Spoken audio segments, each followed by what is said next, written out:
bus time 3. P1 is scheduled to the CPU for how much time? 1 cycle. Now till 1, there is no process in a queue because next process is going to arrive at 2. So P1 will continue for one more cycle.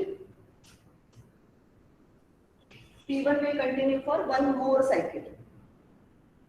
Then at 2, P2 arrived with bus time 6. We are solving round robin algorithm with quantum 1. So now P2 will be scheduled and this is arrived at 2 and same at 2 P1 preempted and added into the ready queue for remaining one cycle. So at 2, two things happened.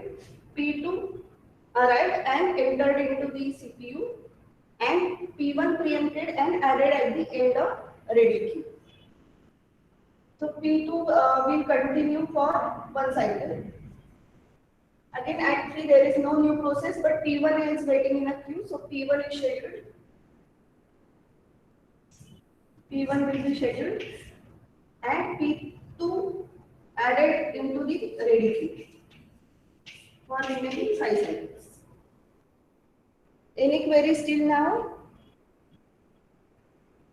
Every process is given exactly one cycle or one quantum. But at 1, there is no other process in a queue. So P1 will get one extra quantum, one extra turn. Then P2 arrives, so P2's turn will be there. Then P1 again will continue for one cycle. And P1 completed its execution. It needed only one cycle. Now at 4, P3 arrived with burst time 4. So which process will be scheduled at 4? P2 or P3? Yes, Prerna, roll number 41. At 4, which process will be scheduled? P2 or P3? Priyanka, roll number 27.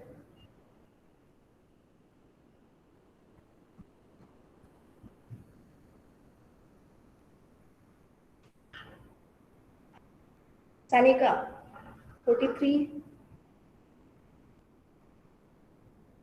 Ma'am, P2. Yes, it will schedule P2 for next one cycle till 5. Now at 5, which process scheduled? P3. P3 is there in a queue and P2 will come back to the ready queue which will make it for next 4 cycles. P3 will be scheduled for one cycle that is up to 6. Now at 6, P4 arrived and P3 has to get preempted. So P4 arrived first. This is very important decision. P4 should come first in a ready queue and then followed by P3. P3 is preempted and added at the end of ready queue. And P2 is scheduled for execution. This will happen in first come first serve manner. So P2 is scheduled for one cycle, that is up to 7. Then P2 at 7, P2 is preempted and added at the end of ready queue for remaining 3 cycles. For P4, how many cycles? 5, and for P3, 2 cycles remaining. At 8,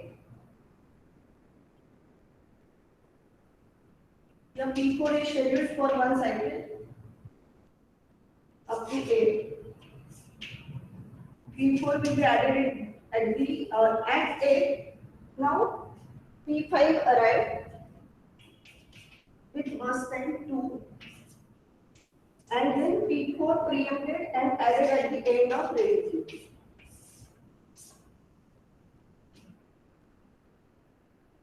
When all processes arrive, it will act as normal round robin without arrival time. So at 8, P4 preempted and added at the end of ready queue and P5 arrived directly in the ready queue. So which process will be scheduled? P3 till 9. Then P3 added back to the ready queue.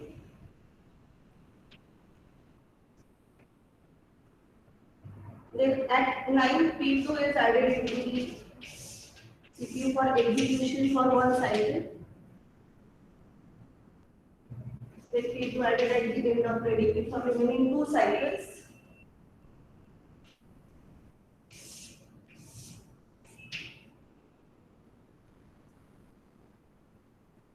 Then P5 is scheduled for one cycle.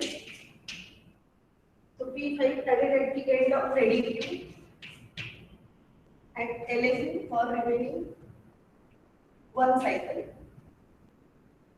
Then P4 is scheduled for one cycle and then P4 added at the end of ready queue for remaining 3 cycles.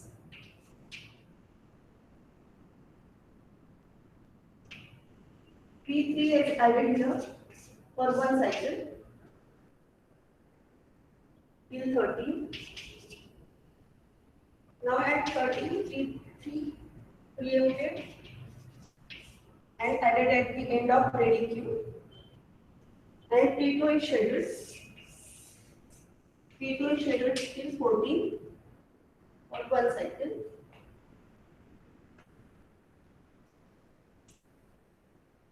P2 is scheduled till 14. Next is P5.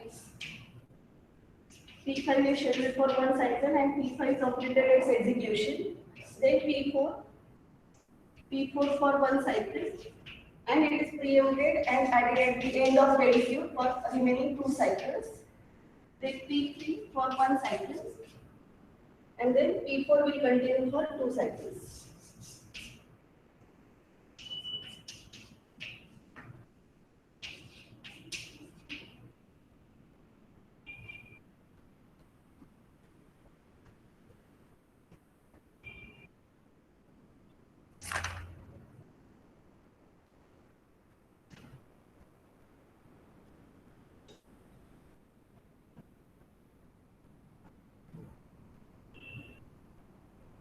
Is it correct?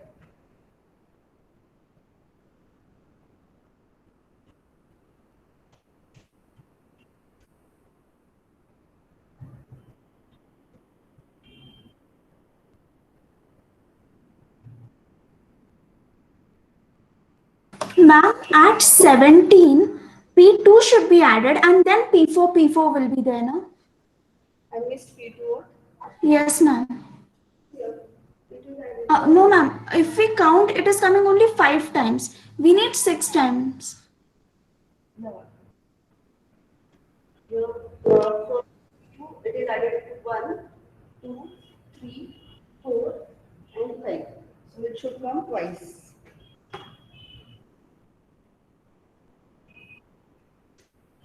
5, 4, 3, 2. Then P2 should be added into the ready queue at 10.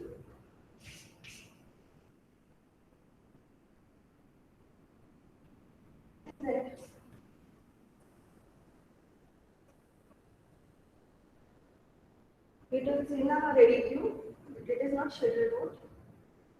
Ma'am, it should be added at 14. After 14. It is there now.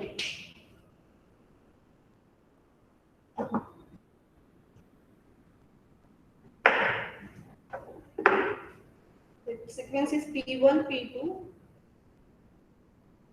Sorry, P1, P1, P2, P1, P2, P3, P2, P4, P3, P2, P5, P4, P3, P2, P5, P4, P3, P4, P4.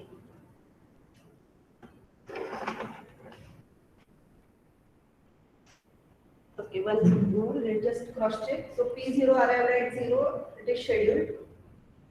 Then at 1, no process is there, so P1 will continue till 2.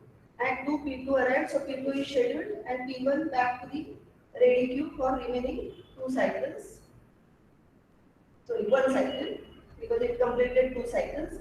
Then P2 is added for the CPU till 3. Now at 3, when P2 completes its quantum, P2 is scheduled back to the ready queue for 6 minus 1, that is 5. And P1 will be scheduled and P1 completes its execution at 4. Now at 4, P2 is scheduled to the CPU and P3 arrived. P3 arrived, so P3 is added in here and P2 will execute till 5. Now at 5, P3 is scheduled and P2 added at the end of ready queue with 5 minus 1, that is 4. P3 will continue for 6 and at 6, P4 arrived with burst time 5 and P2 is scheduled here and P3 added at the end of ready queue for 4 minus 1, that is 3. Then P2 will continue for 1 cycle. At 7, P2 preempted and added at the end of ready queue for 3 cycles. And P4 is scheduled for 1 cycle. Now at 8, P4 arrived. So burst time for P4 is 5, not 4. So for P4 arrived with burst time 5 and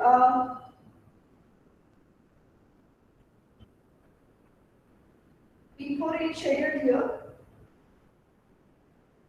Why not P5? At 7, P2 is preempted, added at the end of ready queue. And that we scheduled P4 instead of P5. Ma'am, burst time should be 4 there.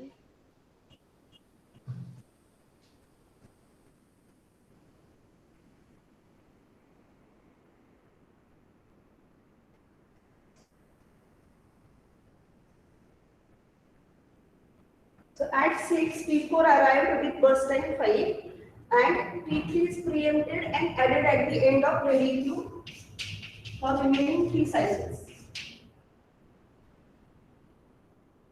And P2 is scheduled. You have to schedule P2. P2 is already there in a ready queue at from 5. So P2 will be scheduled for 1 cycle till 7.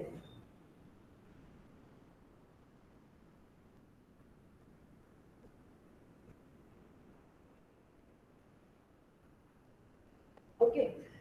Then at 7, there is no new process. P3 is preempted and added at the end of ready queue at 6. So P4, now at 7,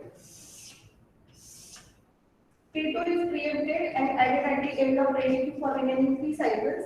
P4 is scheduled here till 8. Now at 8, P5 arrived with burst time 2.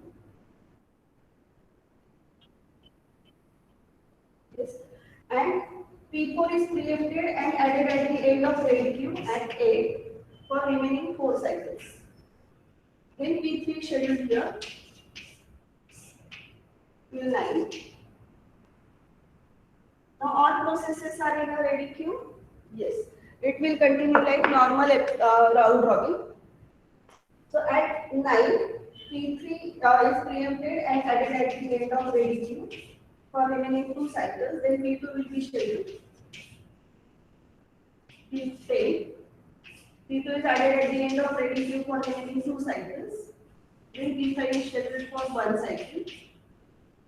P5 is added at the end for 1 cycle. Then P4 is scheduled till 12. So then P4 is added at the end of ready queue for remaining 3 cycles. Then P3 is scheduled for 1, that is up to 13. P3 is added at the end for 1 cycle. Okay. Then P2 will be scheduled for up to 14. And P2 is added at the end of ready queue for 1 cycle.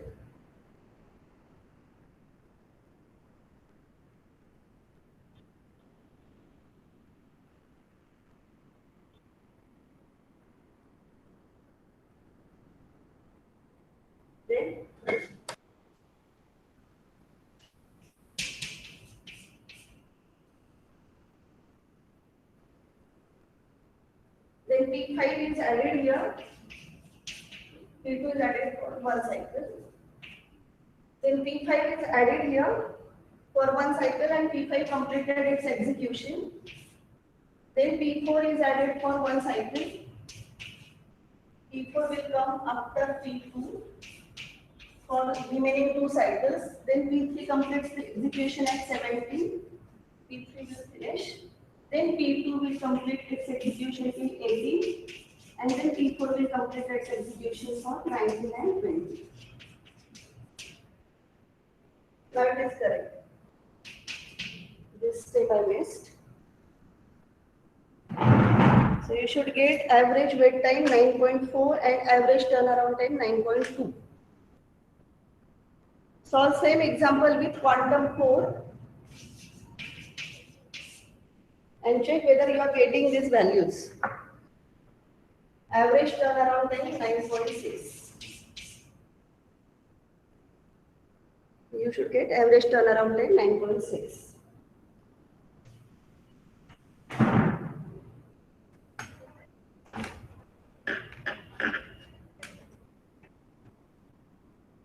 Let me share the screen with you.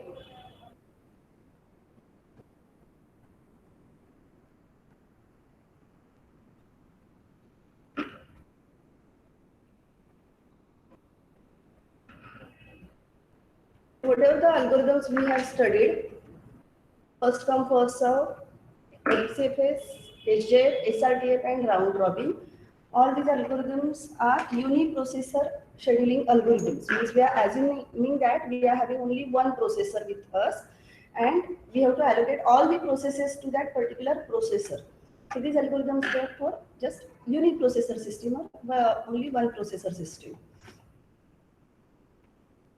We have seen how the whenever we change the quantum, how it affects context switches and turnaround time. So this is turnaround time varies with respect to quantum time. Now this is average turnaround time. You try this and check whether you are getting the same graph or not. Next algorithm just we are going to study, those are for multi-processor systems. If we have multiple processors in our system, what will be the algorithms? So one of the algorithm is called multi-level queues. As the name says, we can have multiple levels of every queue. Means we can have multiple ready queues available with us, depending upon the processes or priorities of these processes. Ready queue is partitioned into separate queues.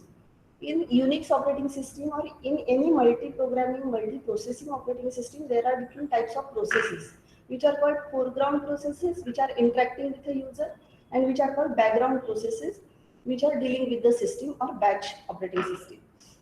So foreground processes are always high priority processes and background processes can be low priority because they are dealing with hardware. Each queue has its own scheduling algorithm. So assume that we have different ready queues and each ready queue will have its own scheduling algorithm. So for example, foreground processes can be scheduled with round robin algorithm and background processes can be scheduled with XFS algorithms. So every queue can have its own scheduling algorithm. Scheduling must be done between the queues. Even which queue will be preferred by processor, that is also decided by a scheduler. So there can be fixed priority scheduling, that is serve all foreground processes, then background processes. Means suppose we have only two queues, two ready queues. First one is foreground processes and another one is background processes. So there can be priority between these queues, which queue should be selected first. For example, fixed priority scheduling. In this case, foreground processes is always high priority processes, so they will be scheduled first. And when all the processes for foreground queue ends, then only background processes will get scheduled. So this is fixed priority. It will serve all foreground processes, then background. And it may possibly lead to a starvation. So background processes may never get executed. Another algorithm can be time slice, that is round robin. Each queue gets certain amount of CPU time and it can schedule among its processes. For example, 80% means 80% CPU time will be given to the foreground processes and then 20% to the background processes. For example, whenever we have NSS I don't know whether you observed it or not, blood camps or blood checking camps or blood donation camps, we have different queues. One queue is of student and one queue is of faculty. And we always give priority to the faculty members. And one faculty and two students. And student queue is longest queue, faculty queue is the shortest queue, but still one faculty, then two students, one faculty, then two students, like this. In case of multi-level queue, we can give two foreground processes or 8 foreground processes, then 2 background processes. Then again 8 foreground processes, then 2 background processes, like 80-20 or 70-30. Such time slice can be given, and each queue gets certain amount of CPU time which can schedule among its processes, that is 80% foreground with round robin and 20% background with FCFS. Now among those 4 processes, suppose 4 processes we have to schedule from foreground. These 4 processes will be decided with the algorithm which is decided for that particular queue, whether round robin or FCFS or shortage of first. So this is how you can visualize multi-level queue. So there are various queues in a system, not only foreground and background. For example, system processes are always high priority processes. Then interactive processes, which are dealing with the user input output. Then interactive editing processes, then batch processes and student processes. These are high priority to low priority. Then can be decided like all processes from this queue will execute first, then this, then this, then this. Or some processes, first 10 processes from system, then 8 from interactive, then 6 from interactive editing, then 4 from batch, and then 2 from student, like this. So every process will get its turn, equal turns, and depending upon their priorities. Another variation in multi-level queue is called multi-level feedback queue. So process can move between various queues. Aging can be implemented this way, means priorities can, what is aging? Increasing priority of a process. That is a solution for starvation. If all the processes are not getting executed or low priority processes are not getting executed, solution is improve as the time pass, add or improve the priority of a process, and that can be done with multi-level feedback queue. So if the process is a student process, after certain time that process can be shifted to batch process or interactive editing process. So this is called multi-level feedback queue. Multi-level feedback queue scheduler defines by the following parameters. So on what priority? We have to improve the priority of a process, but we need a criteria by which on which the priority of the process can be changed, or the process can move from one queue to other queue. So these are the parameters. First, number of queues. Are there only 2 queues or 5 queues or 6 queues? Number of queues. Then scheduling algorithm for each queue. One is with FCFS, another with SJF, another with round robin, quantum 1, quantum 4, etc. Method used to determine when to upgrade a process. So that should be defined already. We should know when to upgrade the process from low priority to high priority. Method used to determine when to demote a process. It is not only promotion, it can also demotion. Priority of a process can be reduced. If that process is demanding more resources than those allocated to that process previously, then that process can be demoted, or the priority can be reduced, and process can be moved from high priority to low priority. But the criteria should be known at the start, means when to upgrade a process and when to demote a process. Method used to determine which queue a process will enter, that process needs a service. So all these criteria will decide first whenever the process arrives from new state to ready state, and ready state is divided into different queues. So in which queue that process need to be placed, and when it should be promoted and demoted. So this is how you can look at the feedback queue. So this is a ready queue implemented with quantum 8. This is another ready queue implemented with quantum 16, and another queue with FCFS. So FCFS is getting the first priority, then quantum 6, then quantum 8. But the process can move from this queue to this queue, and this one to this one. From RR quantum 8 to RR quantum 16, and RR quantum 16 to FCFS.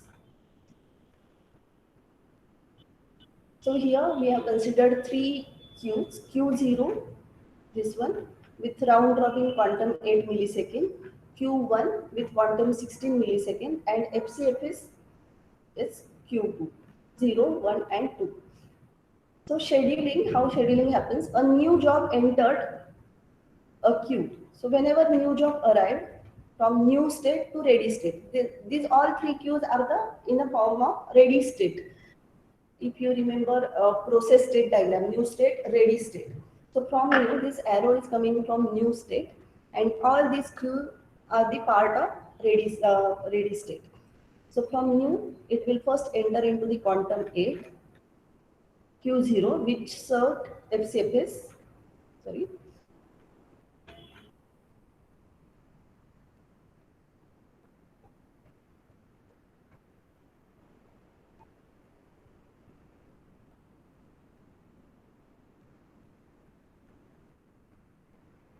So if process when first arrived, it is added to the this queue with quantum 8. But if that process is not finished with those 8 quantities or whatever the time allocated for that process in 8 quantities, then it is shifted in FCFS manner to this queue Q1 for 16 milliseconds.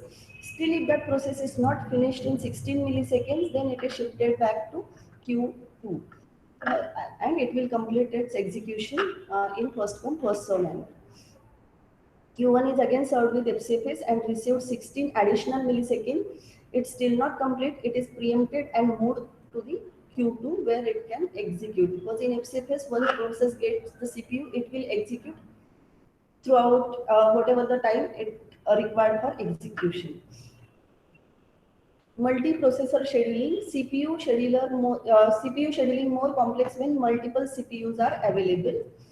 So there can be different types of processor. Homogeneous processor with a multiprocessor means same. Every processor has similar power or of same type. Those are called homogeneous processors. Means any process can execute with, if I have P1, P2, P3, P4, 4 processes, and CPU1, CPU2, CPU3. So any process can be allocated to any CPU for execution. Those are homogeneous processors. They are used for sharing loads. Asymmetric multiprocessing means only one processor access system data structures, and depending upon the type of process, it is scheduled with other processors. Other processors are slave processors. One is data signal processing, digital signal processing processor, or one is image processing, one is multimedia processing. So various processors, depending upon the nature of a process is scheduled for that processor, and it is done by only one processor, which is called master. So that is asymmetric multiprocessing. The two types of multiprocessing, homogeneous and asymmetric, that is symmetric and asymmetric. Real-time scheduling, we have seen real-time operating system. In real-time scheduling, there are two type of systems we have seen: hard real-time and soft real-time. Hard real-time required to complete a task, a critical task, within a guaranteed amount of time. When you say 9 a.m., so you should be sharp present at 9 a.m. Deadlines are hard deadlines. But when you are taking extra 5-10 minutes to join a class, then these are called soft deadlines. Soft real-time computing requires critical processes receive priority over less fortunate one.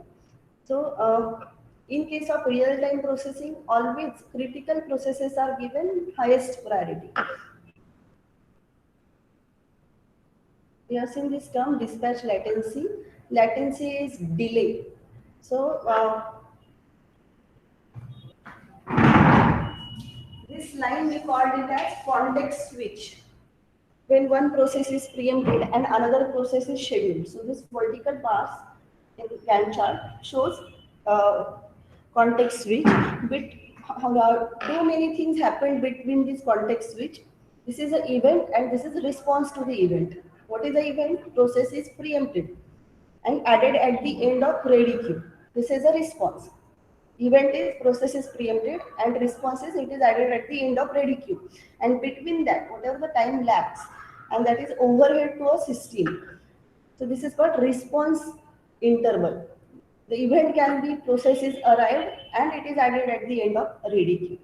So that can be event and its response. And whatever the time elapsed in between, it is a response time or response the event. So in between what happened, if that event occurred, means process P3 has to get preempted and added at the end of ready queue. So interrupt processing is done by the interrupt handler.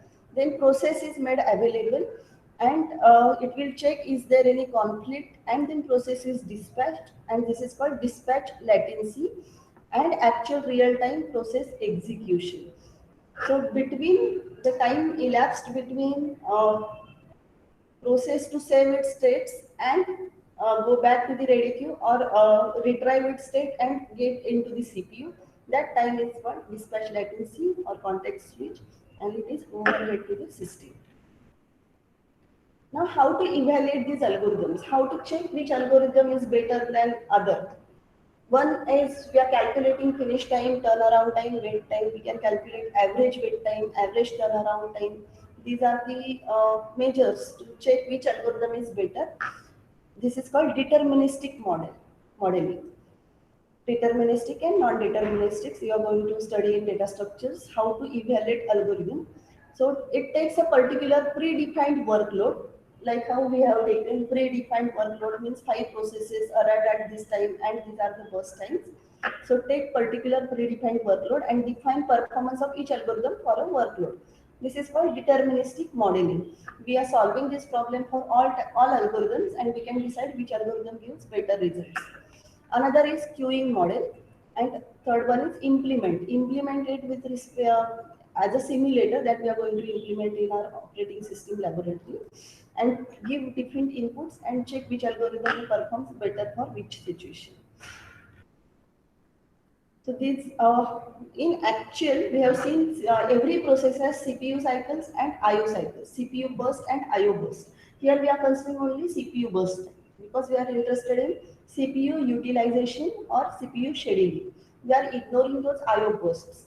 But actual process execution is, this is how CPU time 10, then IO time 230, then CPU time 12, then IO time 112, like this. And we can simulate these algorithms, IPSEPACE, SShape, RR with whatever the quantum is. And we calculate statistics, performance statistics like average turnaround time, wait time, etc. for each algorithm, and then we can compare. This is called deterministic model. Case study of Unix process management. Shall we continue, or in the next lecture you want me to start with Unix process management?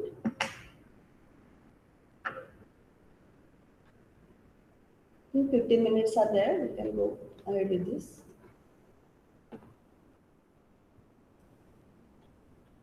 So in Unix, look at the state diagram of Unix operating system.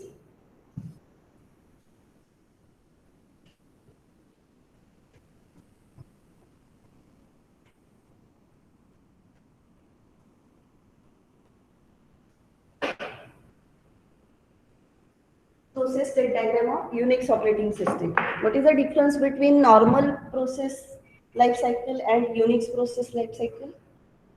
In normal process life cycle, how many states we have? New, 5. ready, running, terminated. Then running to ready, running to waiting, and waiting to ready. This is a normal process life cycle. Now check the difference between Unix process life cycle and normal process life cycle. So in case of this is the new state, created. Created means new state. Our process state diagram starts with this arrow, created. So whenever new process is created, it can be added to the ready queue. If memory is available in ready queue, it is added to the ready queue, ready to run in memory. And this is ready to run swapped. Swapped means on hard disk. Swapped means on a hard disk. So ready queue can be in RAM, that is primary memory, or can be in hard disk, where it is called secondary storage or swapped. So in case of Unix, we have this two ready queues. One is in memory and swapped.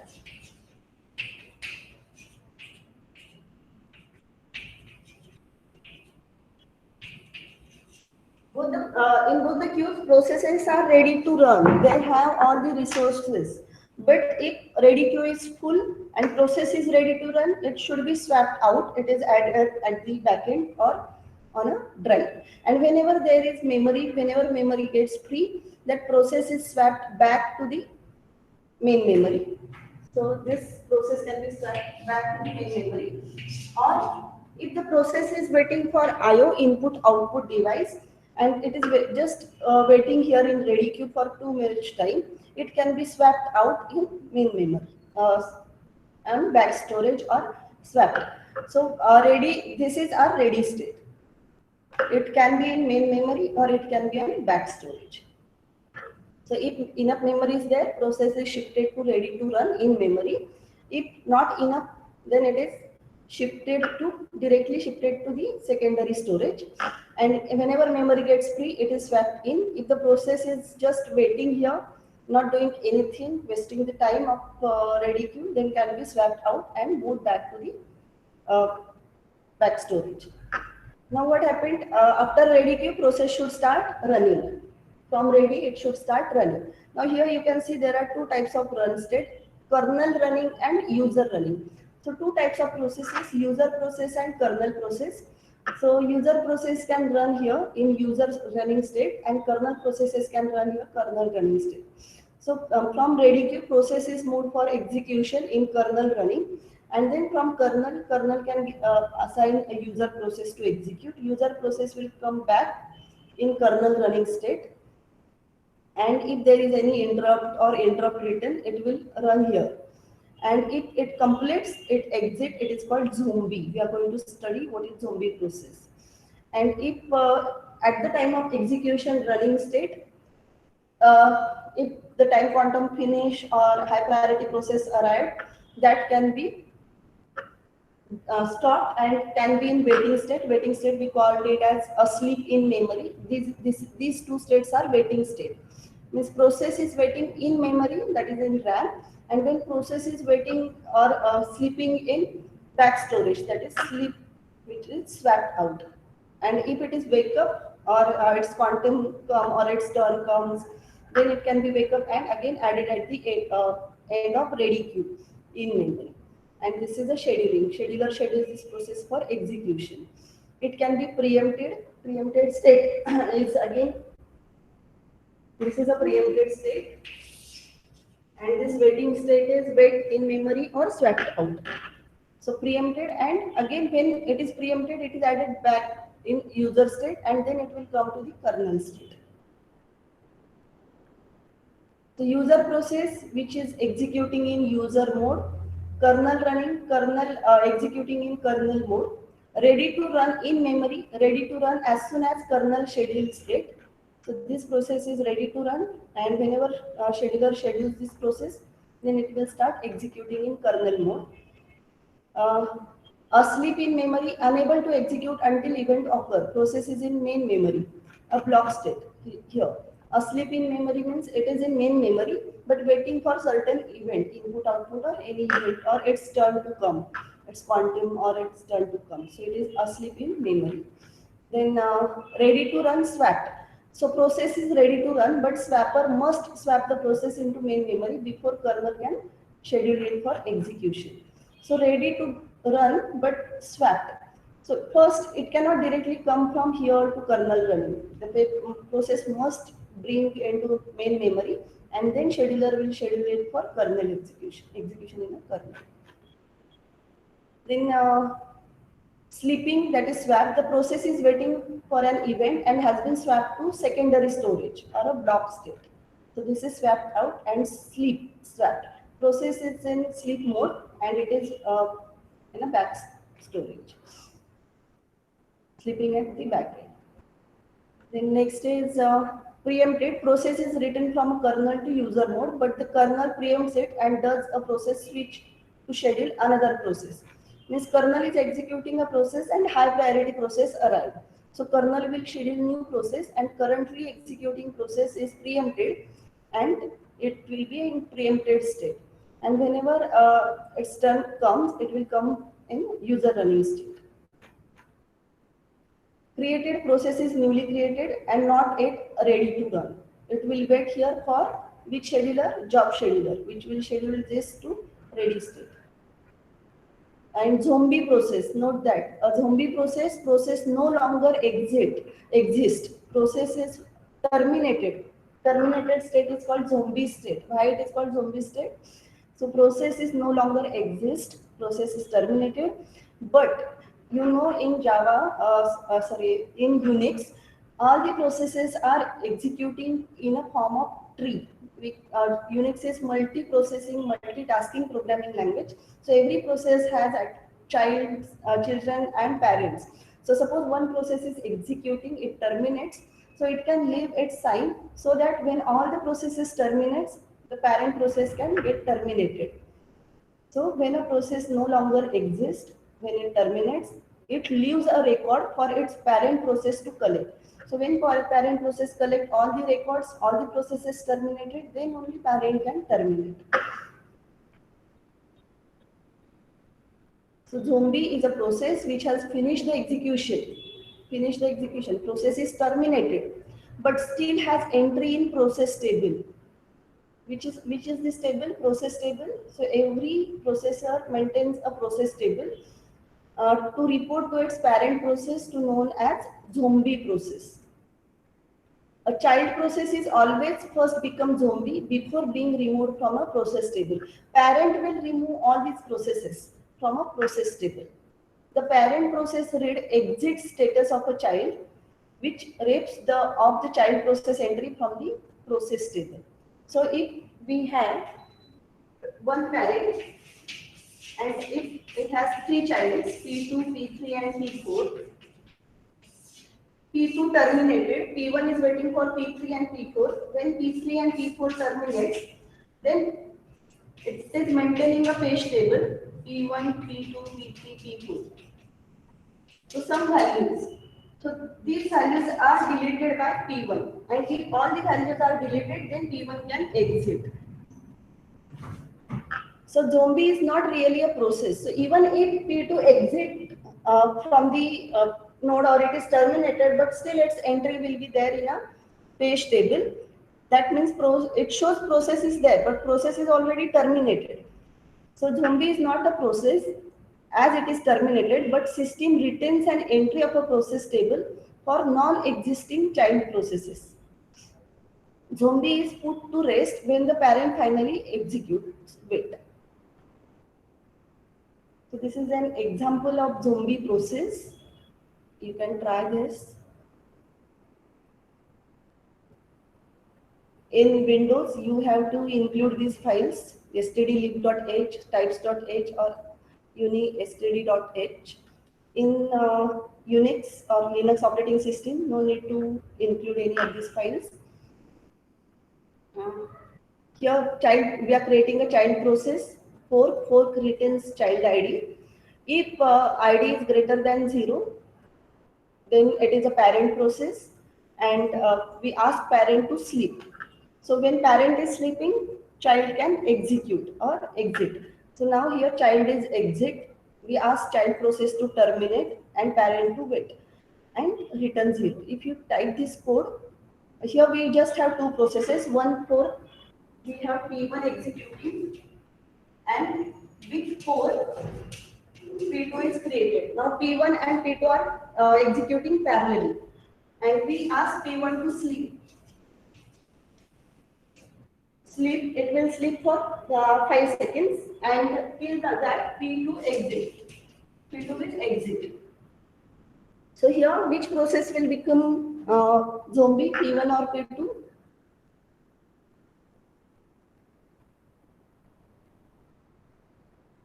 P2. Yep.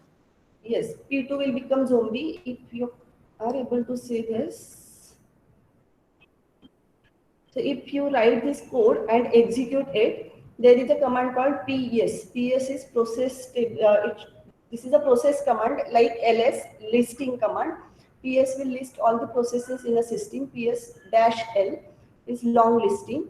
So initially, just PS dash L showing three processes: bash, which is shell, then top and PS. So these three commands. Then I'm compiling zombie.c. This program is stored as zombie.c. So to execute, compile cc zombie.c, then /a.out. So it is executing, and here I pressed Ctrl Z, means forcefully I stopped that process, and I am checking PS minus L again. So here, can you see in status there is S means started, T is terminated. These are process states, and R is saying running. But here you can see Z. Z stands for zombie process. So this zombie and D function means this process is terminated but still maintaining its state. And if again you can see foreground in parent process, so it's showing you are in parent process. Parent now exit, and when parent exit, it will delete all child processes. So again, when you run PS minus L, zombie process is not there. You can see it is terminated. There is one more type of process which are called orphan processes. Now here, Ma'am, yes. ma'am, can you explain once that on the board which P2 is a zombie process, how it is zombie? So when P2 exit, P2 will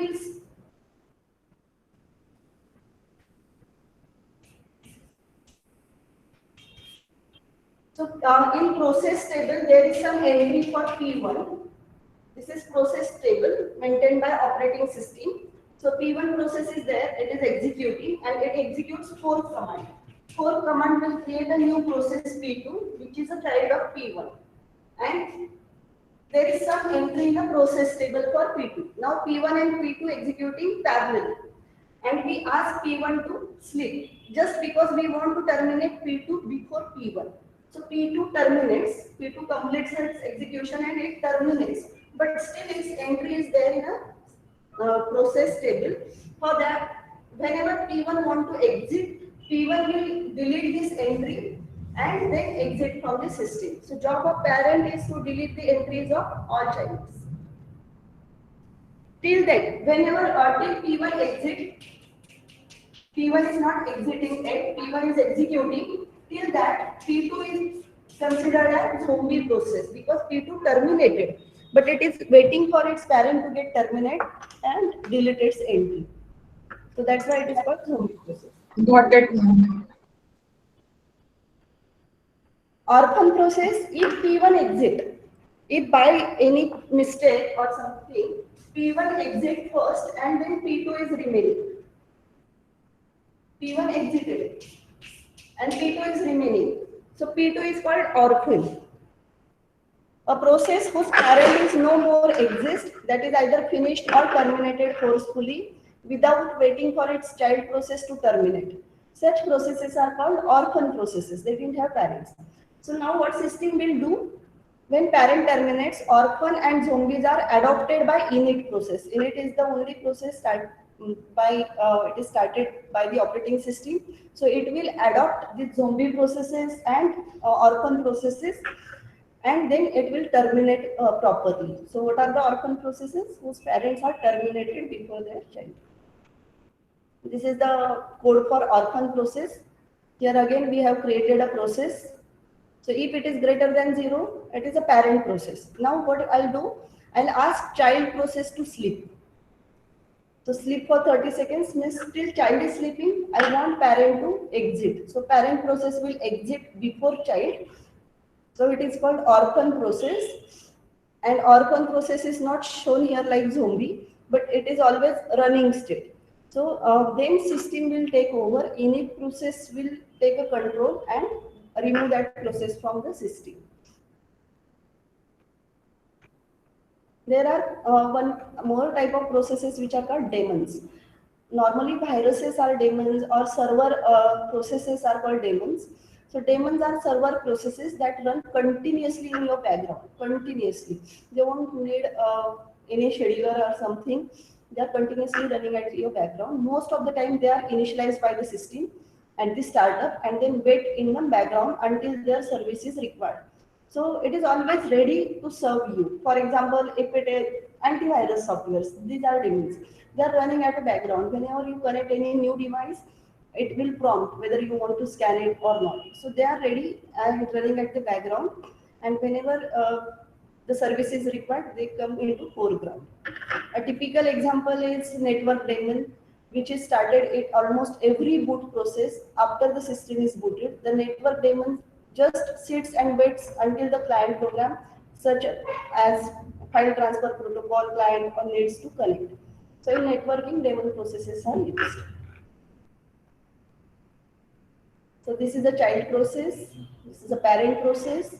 If child terminates first, it is called defunction or zombie process, and means its state is preserved but process is terminated, so it becomes a zombie process. You try these algorithms at your place. Just for your information, these programs will not ask you in exam, but you should know various types of processes in Unix. Any queries?